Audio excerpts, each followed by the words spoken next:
Well, what is going on out there, and welcome into the video. Well, let's get straight to it. This earnings season is just disgusting. I mean, good earnings, bad earnings, it just doesn't matter. It is just leaving us all battered, confused, and beaten, and just in a spot where we don't know what to do. So I felt with all the craziness going on, it was necessary to release this video to you guys that I posted to my private group about a month or so ago, just before the earnings season kicked off. This isn't my first rodeo, so I wanted the group to understand how to know the difference between an earnings that shows a company that is still in a good spot, but Wall Street is just being stupid, and a company that is actually in serious trouble and potentially take action against, because Wall Street will destroy both, and it looks like all the companies are in trouble, even though that's actually not true at all. And of course, Wall Street didn't disappoint at all, and that is exactly how everything has played out so far. With everything going on right now and all the confusion and all the noise and everything else, I wanted to get this in your hands, my supporters here on YouTube, so hopefully it's helpful. Just don't forget to like the video, and if you want these types of videos several times a week, you can join the group for more content like this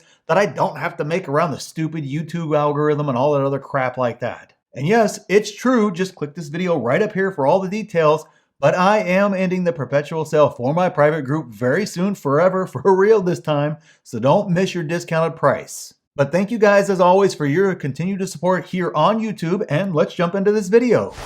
Well, what is going on out there, guys, and happy Easter to everybody out there. I know we have a lot of new members, and honestly some of our old members may have forgotten, but the earnings season is here once again, and I wanted to discuss a few things you need to be doing to handle this earnings season. So, let's dive right into it.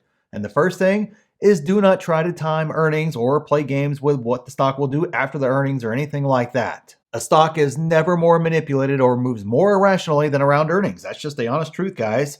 I have seen incredible earnings in a bull run tank a stock and vice versa. If you want to buy based on valuation and you like the price and it hits your target before the earnings call, that makes sense to me to go ahead and pull the trigger. I mean, that makes sense. But buying ahead of earnings because you think it will go up afterwards is just gambling or trying to time the market, and I personally do not do that, and it's 50-50 at best if you're going to succeed or not. And don't play the game of, oh man, I just knew it would rocket up afterwards when you decide not to play earnings. You will be right sometimes, but it's not a sustainable strategy, so don't fall into the false sense of thinking you have a good feel for what will happen around earnings. You honestly don't. I'm just being honest here, guys. You honestly don't, and neither does anyone else. So buy based upon your plan, your valuations, not what you think will happen on earnings. And also make sure you actually listen to the earnings calls themselves, not YouTube videos who give you a synopsis or an article or anything else. I actually intentionally avoid all videos or articles like that discussing the earnings call.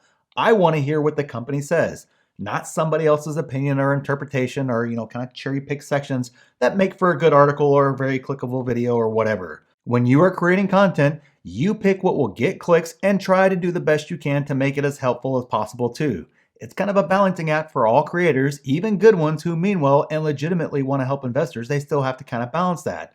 So even commenters who will give you good information on Tesla, for example, will put a positive spin on stuff that is negative and should be considered, and you should be considering it as a negative. I don't think it's intentional at all. Please don't take it that way. I'm not bashing anybody. But, kind of having the sunny side up all the time is what gets people into trouble and has them going all in at $1,200 for Tesla, for example. For example, instead of just being patient and waiting for Tesla to come down to where it should come. So the takeaway from this point is listen to your earnings calls of the stocks that you own, or you will be susceptible to getting part of the story or misleading information that may cause you to panic if the share price falls because you did not put in the work and listen to the call yourself. It's also worth noting that you may want to listen to the previous earnings call as a primer to the current earnings call that's coming up. Then you can kind of see the difference in tone and the progress made since the last earnings call and kind of get a real feel for how the company has actually been progressing. This is all part of being an informed investor.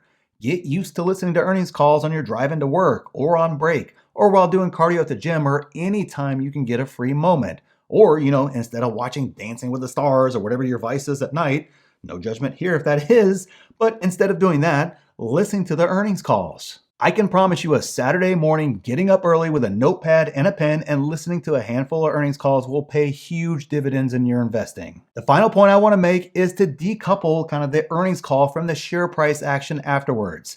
Just because a stock gets crushed after an earnings call does not mean the stock is bad or you should be concerned or anything else like that. This happens all the time. It's not unusual. If you're a trader, yeah, it kind of sucks. But as a long-term investor, which is what I am, this is the perfect situation I love to see because it allows me to go discount shopping. But you won't know if there truly is a problem or if it's a great opportunity unless you study up and listen to the earnings call and look over the numbers for yourself. There is no need to FOMO in if it goes up super big right after the earnings, or panic if it goes down super big right after the earnings, or if you're like me, FOMO into the crashing prices because I love crashing prices so much. I got to kind of reel myself back in and go, wait, do your due diligence before you go pouring money in there to make sure there's not a problem. And instead, it's just Wall Street being stupid. Take your time, do the work, look at your plan, and then assess from there what to do. So hopefully this all made sense, and let me know over in the Discord if you guys have any further questions, and let's get ready to crush this earnings season. And if you don't know how to plan and do evaluations, set price targets, and you need help and support doing these things during these troubled times, make sure you join the Market Insiders private group before the sale ends. Or click this video here for even more stocks I've been buying lately. So thanks for watching, and we'll see you in the next one.